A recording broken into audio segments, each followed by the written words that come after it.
Okay. Well, guys, I want to welcome everybody for joining. You're in for a treat tonight. This is Mark Maupin talking, and Maureen is your other host here. We run the National Real Estate Network, which is the meetup site. And we're lucky to have Jeff Helm tonight because he's somebody that started 5 years ago and achieved what most people would take them their lifetime to do in that 5 years. So he's very technical. He's able to, he's got charisma, and he's somebody that can majorly enlighten us on new things that are absolutely working in the real estate world. I spent this past weekend with him on doing some interviews, and those videos will be on our YouTube channel. But it's a real pleasure to get to introduce Jeff. And Jeff, I'll let you go into more detail.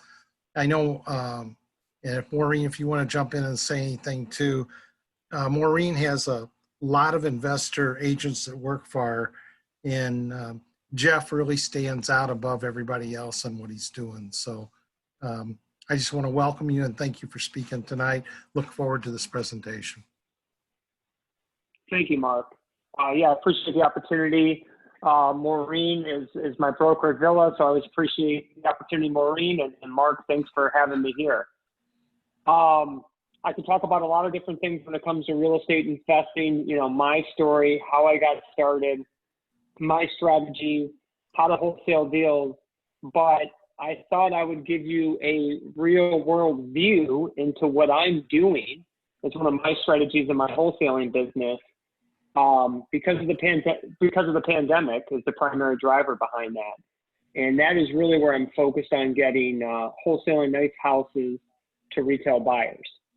So what I'm going to focus on today is walking through the steps on what I do in my business today to do that, and where I think the best opportunity in wholesaling right now, especially for houses valued less than $250,000 in the Metro Detroit area and a lot of other areas around the country where there's a lot more demand for nice houses than there is supply. So that's what we're going to be talking about today. And just a couple of logistics things. I have a lot of links, hyperlinks within the presentation. So you're going to get a copy of this presentation at the completion of this in a PDF format, so you can refer back to those links as we go through these different topics. And then the other thing I wanted to say is if you do have questions at any time, there is a chat box at the top, so I'll get notifications, and you can chat your question in there, and I'm gonna monitor and watch for those. And then if it's a really long-winded question where it's easier maybe to speak it, Maureen can unmute you, and you can go ahead and ask your question, and we can have a dialogue. I would like this to be an interactive presentation, not just me spitting all over my computer screen the entire time. Sound good? Perfect. All right. So we'll go ahead and get started. So just kind of give you an overview of kind of what we're going to cover as far as the topics go. Is we're going to look at what areas and the type of houses to target when you're looking to do these types of deals. And I'm going to show you how to run the numbers and present these offers to the sellers. I'm going to talk to you probably one of the easiest things to do. A lot of people aren't familiar with this approach because these are not your investor buyers. These are retail buyers. So I'm going to show you what I do to attract retail buyers that can buy these deals from you using conventional mortgages, okay? Because the majority of these buyers are not going to be buying cash. They're going to be buying using mortgages. And then the last part is all the paperwork that you need to put together and the administration of the double close, because you're going to have to do double closes with these deals rather than just an assignment. Caveat to that, you can do an assignment deal. I've done it this way when the end buyer's buying with a conventional mortgage, but it's a little bit more complex. So for ease of purposes, it's a lot easier to do double close. The only downfall is you'll have to get transactional funds, but I can help out with that, and I'll talk to you about getting transactional funds because it's not that hard to get those. Okay, so let's go ahead and jump right in. Now, one thing, Mark, and I should ask this question, is everybody coming from the Michigan area, or do we have people from outside the state? You have some people from outside the state. Okay, okay. That's just good for me to understand, though the majority of all this will still apply no matter where you're at. Yeah. In the country. What happens is we've got some other meetups throughout the country, so this will rerun to those meetups, and like in Chicago, New York. But on some of these, we get people from Canada and, you know, some of our neighboring areas because they're, you know, doing business in Michigan, so they join in. Gotcha. Okay, great. Just good to know. So what we want to do is we want to go where the demand is to purchase retail property. Now, I'll give you the link to my YouTube channel a little bit later, but I have a video on there on how you can use list source for free to identify where the top zip codes are by count within a county.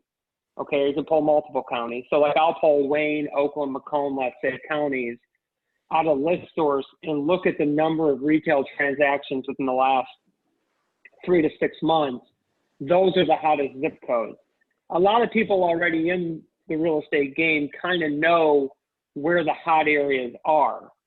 And what I can say in the Metro Detroit area is, you know, a lot of, within a lot of the different counties, you know, any home that's a quality home under 200,000 or even under 250,000 is in high demand right now.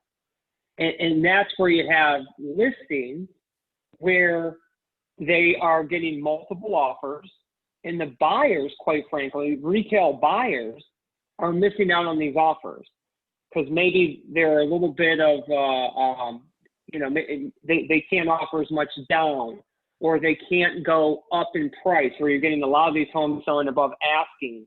They can't bring that much cash to the table, and so they're getting outbid by another stronger buyer. And Maureen, right? I'm not saying anything incorrect here. We're seeing that all over the place, right, in the Metro Detroit area. That's absolutely correct. You are spot on with that for sure. Yeah. And so you can do, so if you have a realtor, if you have somebody that, if you're not a realtor, you can still use list source and pull the data. I'll give you the link to my YouTube channel later on in the presentation to identify the hot zip codes. Trulia used to have heat maps, but they don't anymore, so you can't use Trulia. But you can also talk to a realtor to pull this data for you as well, because they can pull it through the MLS. Okay, if you're unsure of where those hot zip codes are, where there's a lot of activity going on with retail sales.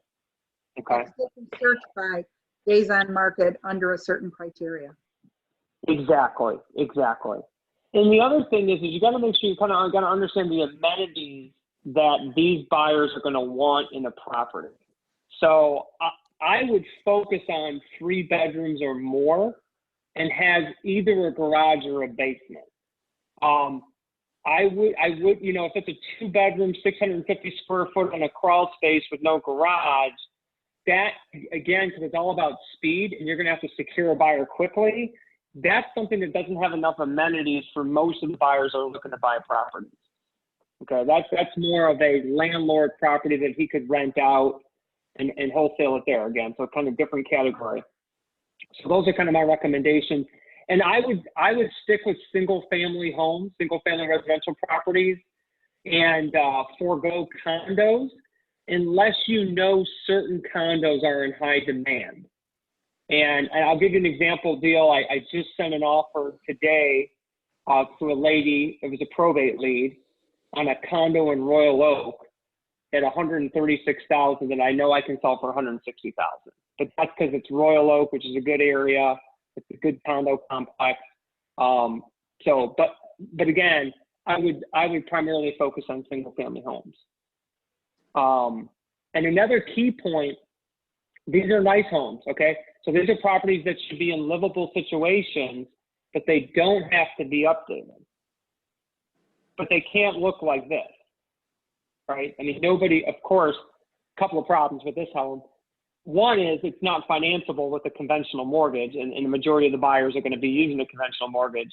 And 2, nobody's going to want to buy that house that they have to put in, you know, $50,000 to $100,000, right? So it has to be, you know, usually these types of homes are, again, either owner-occupant homes that have been lived in for a long time, where they're in good shape and they're just dated, and those are the primary ones that you're gonna look for.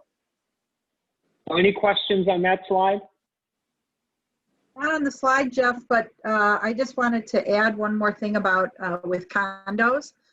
Because we've had a lot of investors go and purchase the condominiums back in, 2008 through 2012 as investors. You have to make sure that if you're doing any type of financing with regard to like FHA, that they are insurable, that they don't have more non-owner occupants, okay? Because if they do, then you're going to have a problem getting your loan. So. Yeah, no, good point. And I'm gonna jump ahead, but I'm gonna say this: when you're looking for a buyer, we're going to go through real estate agents to find the buyers. We will make it very aware to them that this property is only offered to cash and conventional mortgage buyers, and not FHA or VA, because of the seasoning requirements associated with the FHA and VA is an issue on these types of deals too. But we'll talk about that more as we move forward. All right. We'll talk about how to run numbers and present offers. Now, a lot of you probably listening in are very familiar with the traditional wholesale offer. And I'm always in the camp of presenting that offer as an initial cash offer. And I think you're crazy for not doing that, right? I mean, if there's any time you can get 65, 70% of the market value less rehab, less wholesale fee, and they accept that, that's a great thing. In reality, if you've been in this game for quite a while, you're going to know, especially in this market, especially if it's a decent home, right, that doesn't need a lot of work, that just may be dated, most sellers are going to say no, right, to your offer. And that's great, because that's a great start. It's a great position to be in to start negotiation with the seller, because now you can find out what their true bottom line is. And I think I'm different than a lot of other wholesalers. I like to present a low ball offer early on and then see where their bottom line is and how much I can squeeze them up, squeezing up a little bit from that initial offer. Because if they're not willing to take any, give up any equity, then they're not motivated, and you just need to move away and move on to somebody else right away. Okay, so I'm just really trying to get an idea to see how they respond to an offer like this. Okay. And the key is the seller's got to be willing to give up 50 to 20% of equity. Okay. And that's just the way that the numbers work out when structuring deals like this. Okay. So just to kind of give you a rough example, if the market value of the property is $200,000, okay, and the seller's willing to sell it at 160 as is, it's a dated house, but the roof's 10 years old, the windows are vinyl, they were replaced 12 years ago, but it hasn't been remodeled in 15 years, and things like that. But they're willing to sell it at 160,000. That's a great deal for something like that, because you can turn around and sell this to a retail buyer at 190,000 below market value and make a lot of money on a transaction like this. Okay. Now I gotta move this thing out. It'll move out of the way in a second here. Because the way it's going to work is you're going to buy the property for $160,000 and you're going to sell it the same day for $190,000, and you're going to pay the buyer's agent commission at the $190,000 price, right? So the $5,700 is 3% of the 190. So you're going to make $24,300 less closing cost and transactional funding fees. Okay. So this is a great example of how you can make great big spreads on selling nice homes like this. Does anyone have any questions about the numbers so far or anything like that? Hey, Jeff, I'm just going to throw out a quick question. So on an example such as this, what would a transactional funding fee be? Do they vary by the lender or the person that you're, partnering up with, or how does that work? They vary by the lender that you partner with, but traditionally it's 2%. So I think on another slide, I kind of run the detail out of the numbers, but you're going to pay 2% of the $160,000, so $3,200. Is what it is normally. Plus some additional closing costs, you know, let's say 1% or some, not 1% on the buy side, but on the sell side, you're going to pay 2% on the sell side of the $190,000. Okay, so just kind of doing the math there real slowly. I'm buying it for $160,000. I have to pay 2% transaction fees, which is $3,200. I'll probably have about $500 in title fees, and then when I sell it, I have to pay transfer taxes at $190,000, and that's 1%. Plus, I have to pay 3% to the buyer's agent. So, kind of the number. It looks like we have a question here. How do you have some resources for transactional fund companies? Oh, do you have some resources? Yes. Lamont, just email me after this and I can put you in touch with some transactional funders. Okay. You can do that. Okay. This is the part that a lot of people freak out with is how am I going to get a retail buyer to buy this property? And it kind of depends on, I'll say, whether you're an agent or not, you can still get a lot of realtor emails to market your property out to, okay?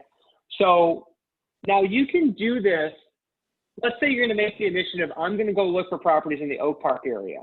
So it'd probably be best before you have a deal to go get a bunch of realtors and contact them and find out if they have buyer clients interested in buying in Oak Park and confirm that. So that you kind of have the reverse wholesaling aspect set up, right? You have the buyer side already set up, and then you can go hunt for a deal. But the best way to do that if you're not a real estate agent is to, sorry, I'm jumping ahead. I don't want to do that yet, is to use PropStream to get realtor emails that you can market your deals to, okay? This link was associated with something else I'll jump to in a second, okay? So what I like to do is, and I'll jump to PropStream in a second, but what I like to do is put together marketing like this that I can send out to a real estate agent. Okay, and this is an exact deal that I did over the summer on this Westland property, where this was a double close situation, purchased from the seller, I think at like $120,000, and then sold to a conventional buyer. Okay, so I like to put marketing together like this and email it out to a real estate agent and tell them that I have an off-market deal and ask them if they'd have any buyers that would be interested in buying this property. And I explain to them that it has to be either a cash or a conventional mortgage. We can't accept any FHA or VA offers. And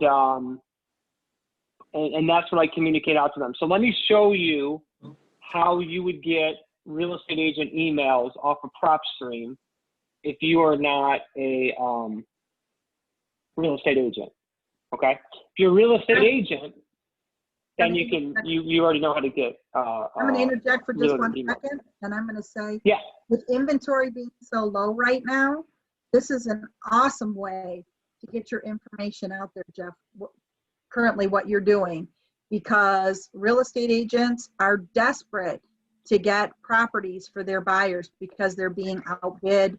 You know, properties aren't even staying on the market for 24 hours before they're going pending.